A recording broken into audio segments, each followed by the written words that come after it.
Bonjour à toutes et à tous. Écoutez, j'espère que vous allez bien. Donc là, ce soir, j'avais envie de vous partager un passage de la fin de Conversation avec Dieu, tome 2. Donc on va commencer. Alors en fait, Neale Donald Walsch pose une première question à Dieu. Mais d'ici là, ou pour les gens qui ne liront peut-être jamais ces livres, quelles avenues peut-on suivre ici et maintenant pour retrouver la sagesse, la clarté, pour revenir à Dieu? Avons-nous besoin de retourner à la religion? Est-ce le lien manquant? Et Dieu répond, retournez à la spiritualité, oubliez la religion. Neale reprend, cette affirmation va rendre furieux beaucoup de gens. Dieu reprend de nouveau. Les gens vont réagir avec colère à tout ce livre, à moins que non. Ensuite Neale dit, pourquoi nous dis-tu d'oublier la religion? Et là Dieu expose tout un pataquès que je vais vous nommer maintenant. Parce qu'elle n'est pas bonne pour vous. Comprends que pour avoir du succès, la religion organisée doit faire croire aux gens qu'ils ont besoin d'elle. Pour que les gens prêtent foi à quelque chose, ils doivent d'abord perdre foi en eux-mêmes, et c'est la première tâche de la religion organisée. Sa deuxième tâche, c'est de vous faire voir qu'elle possède les réponses que vous n'avez pas, et la troisième, la plus importante, consiste à vous faire accepter ces réponses sans poser de questions. Si vous posez des questions, vous commencez à penser. Et si vous pensez, vous revenez petit à petit à cette source intérieure. La religion ne peut pas vous le permettre, car vous êtes alors susceptible de trouver une réponse différente de celle qu'elle a cherchée. La religion doit vous amener à douter de votre soi, de votre capacité de penser avec clarté. Le problème avec la religion, c'est que très souvent cela a l'effet inverse, car si vous ne pouvez accepter sans le moindre doute vos propres pensées, comment pouvez-vous ne pas douter de nouvelles idées à propos de Dieu que la religion vous a données? Bientôt vous douterez même de mon existence, alors que, ironiquement, vous n'en avez jamais douté auparavant.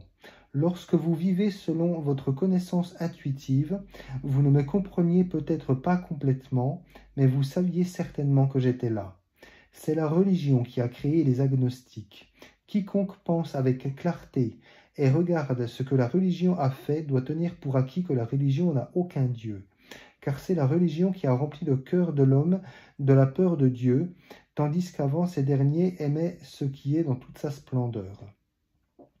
C'est la religion qui a ordonné à l'homme de s'incliner devant Dieu, tandis qu'avant celui-ci se levait dans un joyeux mouvement.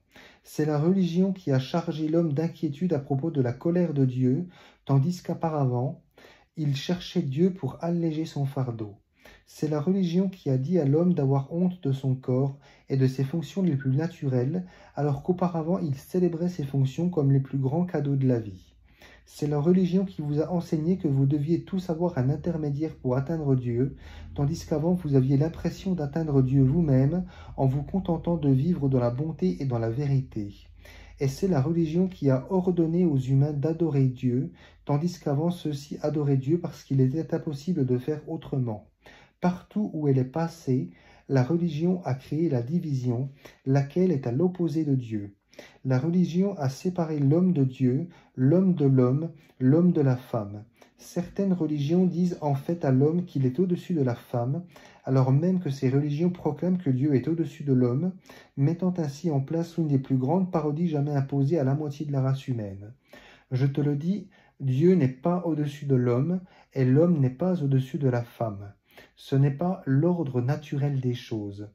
Mais tous ceux qui ont du pouvoir, c'est-à-dire les hommes, voulaient qu'il en soit ainsi lorsqu'ils ont fondé leur religion sur le culte du masculin, écartant systématiquement de leur version définitive des Écritures saintes, entre guillemets, la moitié de leur contenu et déformant le reste pour l'adapter au moule de leur modèle masculin du monde.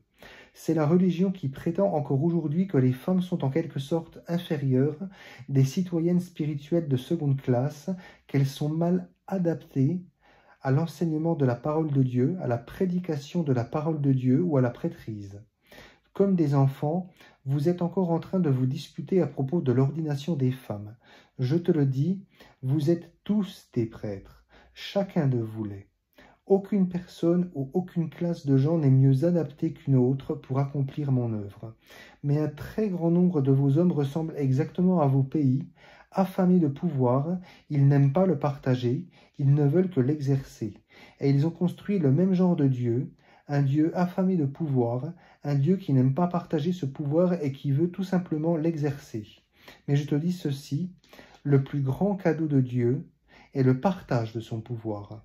Je préfère que vous soyez comme moi. Là, Neil est interloqué et il dit « Mais nous ne pouvons pas être comme toi, ce serait un blasphème. » Et là, Dieu répond « Le blasphème, c'est qu'on vous ait dit cela. Je te le dis, vous avez tous été faits à l'image et à la ressemblance de Dieu, et c'est cette destinée que vous êtes venus accomplir. Vous n'êtes pas venus ici pour lutter, pour vous battre et pour ne jamais y arriver. Et je ne vous ai pas non plus envoyé en mission impossible.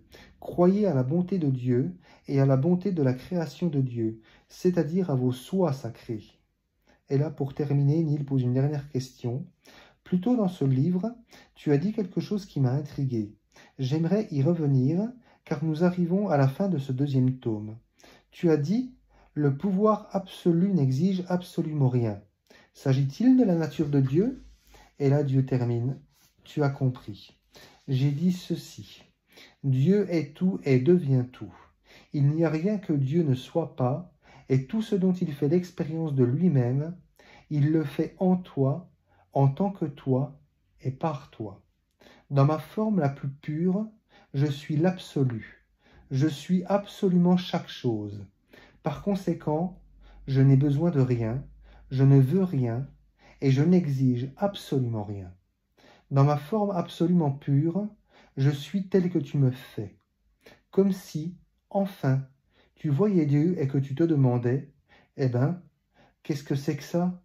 Mais peu importe ce que vous faites de moi, je ne peux oublier et je reviendrai toujours à ma forme la plus pure. Tout le reste n'est que fiction, quelque chose que tu es en train d'inventer. Certains voudraient faire de moi un Dieu jaloux, mais qui pourrait être jaloux alors qu'il est et qu'il a tout? Certains voudraient que je sois un Dieu colérique, mais qu'est-ce qui pourrait me mettre en colère puisque je ne peux être blessé, et qu'on ne peut d'aucune manière me causer du tort?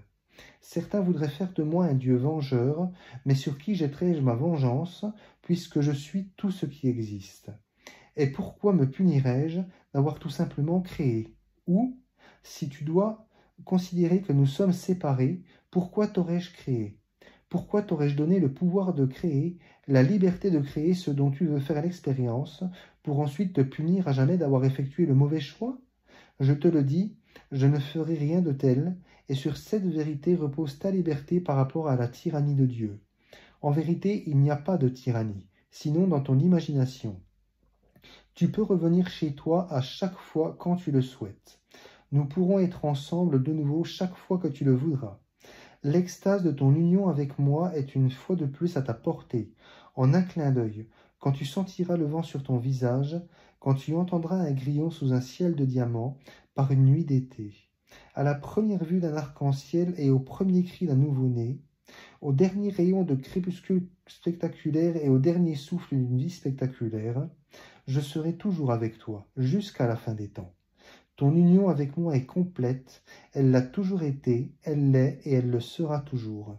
Toi et moi ne faisons qu'un, à présent et à jamais. Va, maintenant, et fais de ta vie une affirmation de cette vérité.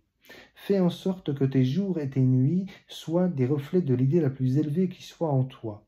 Laisse tes instants présents se remplir de l'extase spectaculaire de Dieu qui se manifeste par toi. Fais-le par l'expression de ton amour, éternel et inconditionnel, pour tous ceux dont tu touches la vie. Sois une lueur dans l'obscurité, et ne maudis pas cette dernière. Sois un messager de la lumière, tu es cela, ainsi soit-il. Voilà, donc je vais vous laisser méditer tranquillement sur ces paroles. Moi, j'y trouve ouais, une portée quand même assez violente. Hein. Il prend pas de gants, quoi. Hein.